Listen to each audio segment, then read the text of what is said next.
TTS మునిగిపోయే పరిస్థితికి వచ్చింది. విజయవాడ టౌన్కి అంతా ముంపు గురయ్యే పరిస్థితి వచ్చింది. అది కానీ సరిగా చేసుంటే ఈరోజు ఈ ఇబ్బంది వచ్చేది కాదు. ఇలాంటి తప్పుడు పనులు చేసిన పార్టీలే మళ్ళా వచ్చి ఎక్కువ అరికే పరిస్థితికి వస్తున్నారు. ఈ ప్రభుత్వం వచ్చి ఇంకా 3 నెలలు కూడా కాలేదు. గుర్తుపెట్టుకోండి, అన్ని సమస్యలు అధ్యయనం చేస్తున్నాం. ఒకప్పుడైతే వరదలు వస్తే డ్రైనేజెస్ కూడా సరిగా లేకపోతే ముఖ్యమంత్రి అనే వ్యక్తులు, మంత్రులు అనే వ్యక్తులు రోడ్డు మీదకి లేరు, ఎవరో రాలేదు. ఈరోజు అందరూ మంత్రులు, ఎమ్మెల్యేలు, ఎంపీలు, టోటల్ అడ్మినిస్ట్రేషన్ ఫీల్డ్లో ఉంది. బాధ్యత కలిగిన ప్రభుత్వం ఇది. ఈ బాధ్యత కలిగిన ప్రభుత్వం ప్రతి ఒక్క ఇష్యూను కూడా సున్నితంగా తీసుకుంటాం, సెన్సిటివ్గా తీసుకుంటాం, అట్మోస్ట్ కేర్తో హ్యాండిల్ చేస్తాం. మళ్ళీ నార్మల్సీ వచ్చే వరకు అన్ని జాగ్రత్తలు తీసుకుంటాం. సూపర్ సైక్లోన్ మొదలుకొని, ఉదూద్ మొదలుకొని, తిత్లీ మొదలుకొని ఏ సైక్లోన్ వచ్చినా దాన్ని చాలా సమర్థవంతంగా హ్యాండిల్ చేశాం. ఈ తుఫాను కూడా అదే మరి హ్యాండిల్ చేస్తాం. భవిష్యత్తుకు కూడా ఒక డాక్యుమెంటేషన్ తయారు చేసుకొని ముందుకు పోతాం. ఈరోజు తక్షణ కార్యక్రమం మా ముందుండేది 10 లక్షలు కానీ 10 లక్షలకు పైన కానీ వరద నీరు వస్తే కృష్ణాలో ఎట్లా హ్యాండిల్ చేయాలో చేయడం అది తక్షణ కార్యక్రమం. మళ్ళీ నష్టపోయిన ప్రతి ఒక్కరికి న్యాయం చేసే దిశగా ముందుకు పోతాం. మళ్ళీ రైతులను ఆదుకోవడానికి ఏమేం చేయాలో చేసి మళ్ళీ వ్యవసాయాన్ని కాపాడుతూ ఆ పంటని ఏ విధంగా కాపాడాలనో కాపాడి ఇన్పుట్ సబ్సిడీ ఇవ్వడమే కాదు, ఆ పంటను రివైవ్ చేయడానికి ఏమేం చేయాలో అవన్నీ చేస్తాం. ఇది ఓవరాల్గా చేయబోయే కార్యక్రమాలు.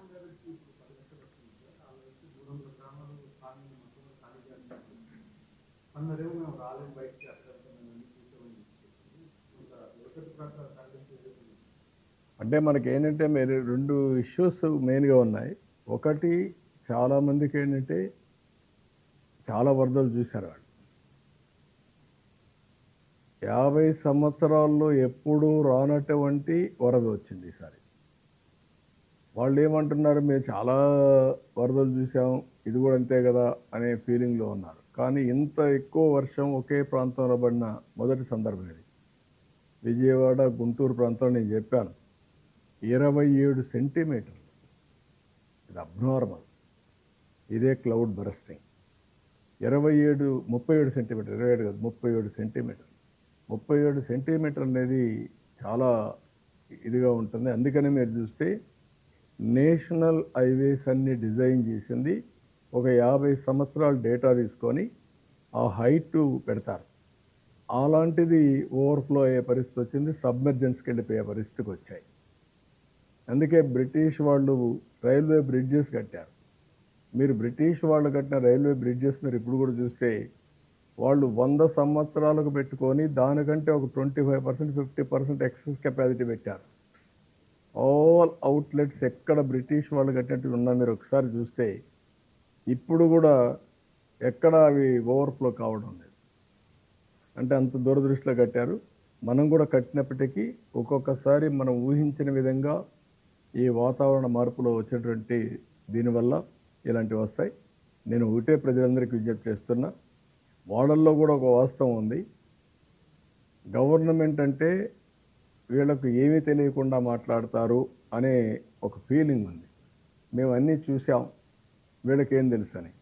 మేము కూడా డేటా అంతా బేస్ చేసుకొని సైంటిఫిక్గా అప్రోచ్ అవుతాం. ఒకవేళ ఇప్పుడు కొన్ని తప్పులు జరిగినా భవిష్యత్తులో మాత్రం సిస్టమేటిక్గా చేయడానికి ప్రయత్నం చేస్తాం. దాంట్లో నో సెకండ్ థాట్.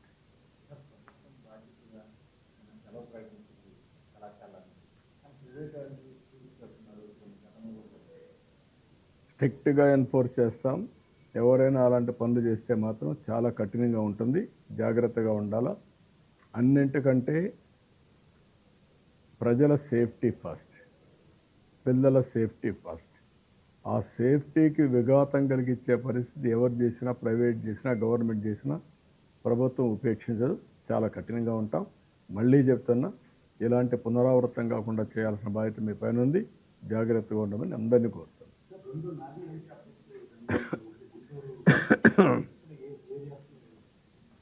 అంటే ఎక్కడెక్కడ అవసరమైంది ఇక్కడంతా వెళ్తున్నారు. ఇప్పటికైతే కొన్ని దగ్గరలో ఆపరేట్ చేశారు.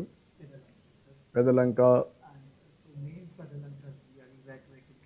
ఇవి ఏ గ్రామాలు అయితే లంక గ్రామాల్లో ఉన్నాయో అవి మెరుగునైనప్పుడు కట్ ఆఫ్ అవుతూ ఉంటాయి. అక్కడి నుంచి లిఫ్ట్ చేయడానికి ప్రధానంగా వాడుతున్నారు ప్రస్తుతం. రెండు రివ్యూ చేసుకుంటాం.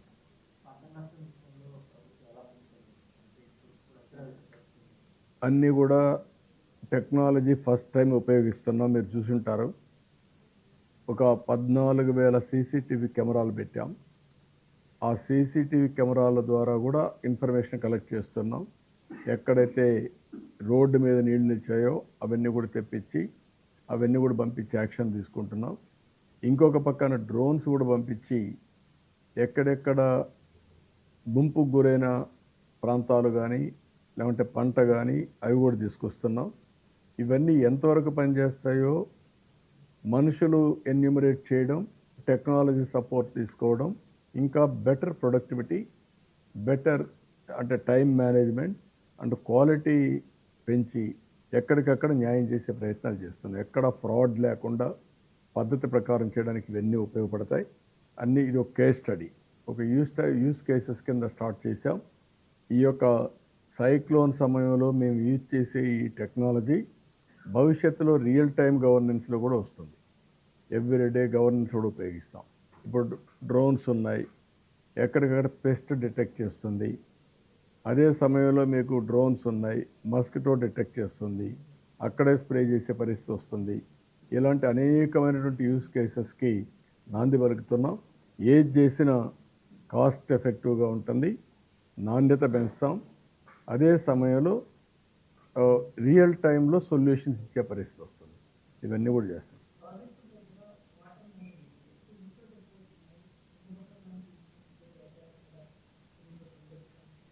అందుకని మొన్నే కన్నయ్య నాయుడు ఒకటి పెట్టాం.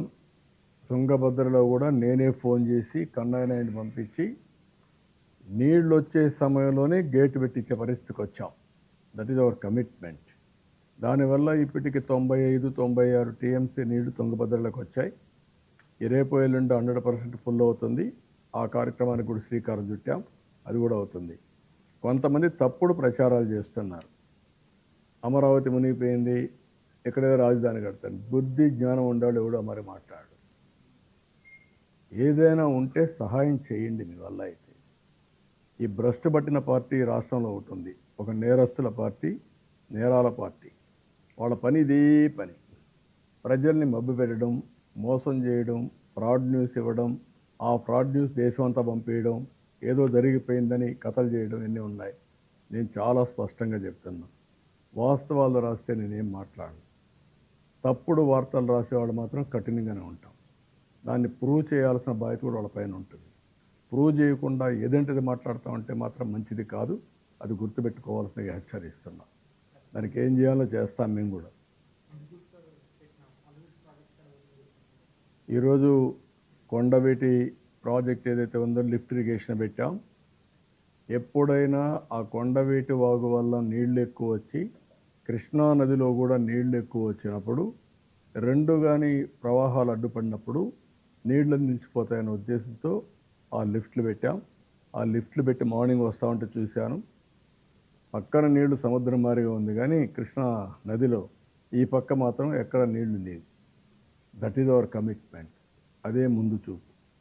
వీళ్ళకి ఏమీ లేకుండా నోటుకు వచ్చేట్టు వాగడం అలవాటు అయిపోయింది. ఇది కరెక్ట్ పద్ధతి కాదు.